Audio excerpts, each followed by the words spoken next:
nitric oxide.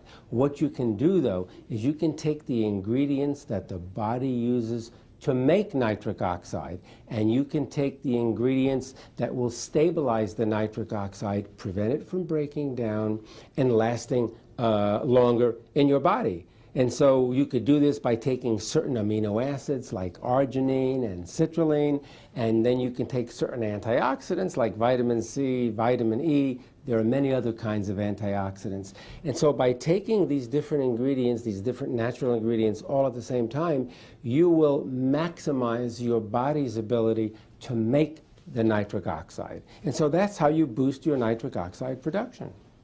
In this next part of the American Health Journal, Dr. Ignarro tells us the benefits of using nitric oxide as part of our daily regimen of diet and exercise, as well as how you can learn more about his research, the age-proofing of your cardiovascular system, and his three-step plan to a healthier heart, which he explains in detail in his new book, No More Heart Disease.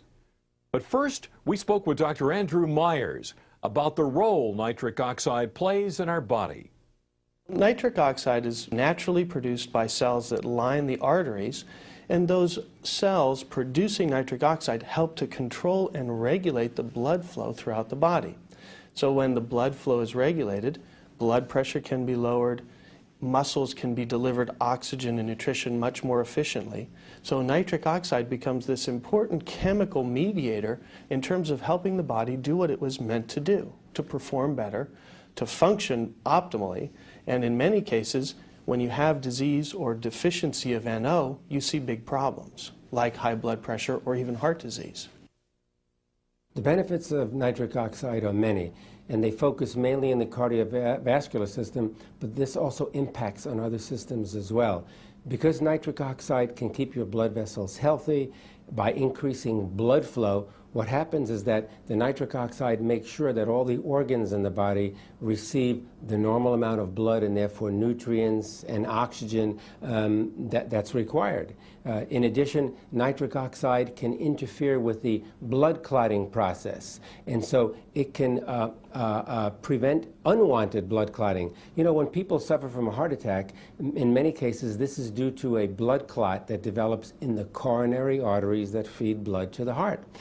By the same mechanism, when a person gets a stroke, this is generally due to the development of a blood clot in the cerebral arteries that carry blood to the brain. And so you don't want this to occur normally. The only time you want a blood clot to occur is when you injure yourself, you get a cut, and you want a clot to form because that forms a plug and prevents the excessive loss of blood. But you don't want those blood clots to occur in a normal, within an artery in the brain or heart. So nitric oxide is something we make to prevent that unwanted clotting of blood. When nerves stimulate different parts of the body, they do so by releasing a chemical. Well, the major chemical in the brain that is released from many nerves is nitric oxide.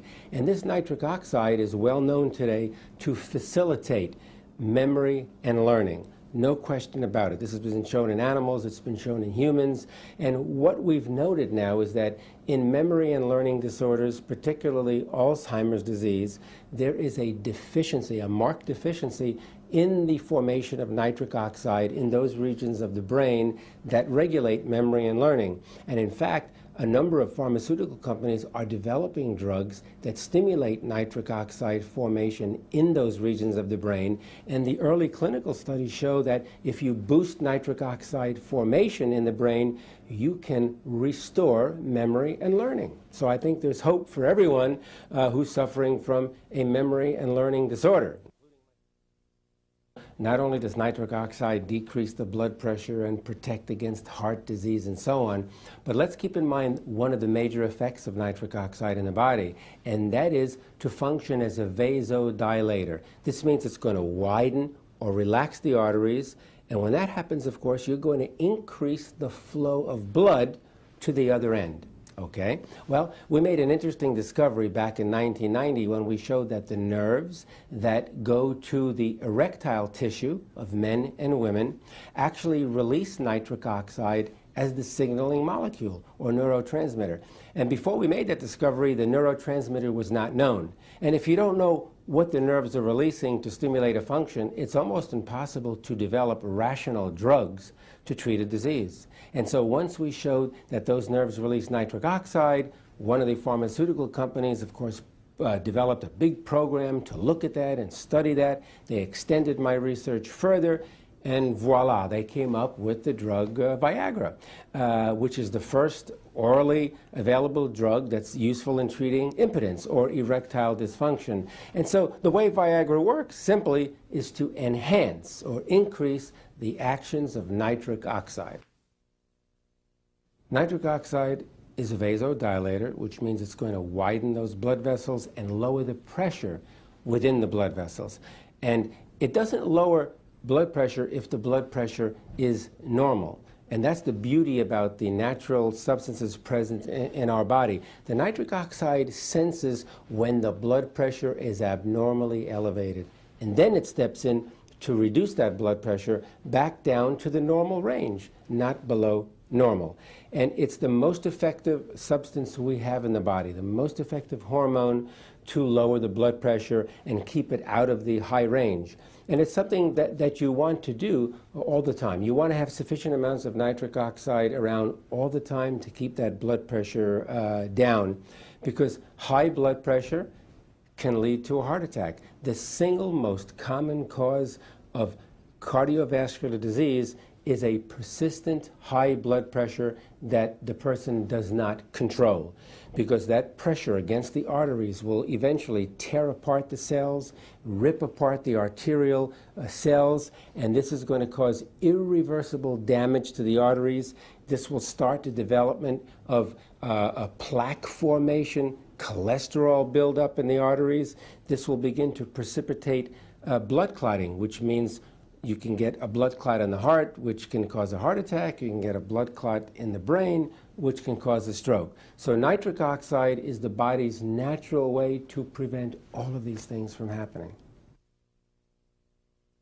One of the most common causes of a heart attack or a stroke is the development of atherosclerosis, which is nothing more than an inflammatory disease of the arteries.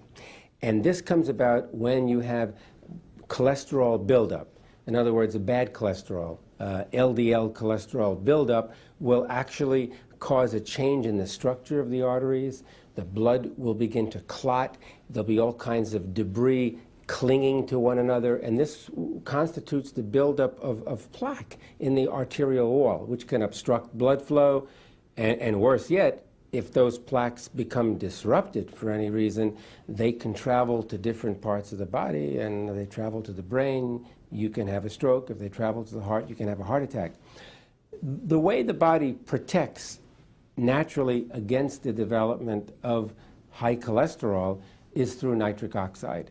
Nitric oxide functions to keep the balance of the various lipids in the arterial system. So it helps to maintain the good cholesterol and the bad cholesterol at healthy levels. Okay? And so some of your very famous drugs, and I think everybody's heard of the statin drugs. There are many different companies that make different kinds of statin drugs, and they're great in reducing your bad cholesterol. Anybody who has a cholesterol level of 250 or 300 or higher, after taking statins, sometimes that level could be reduced back into the 100 range.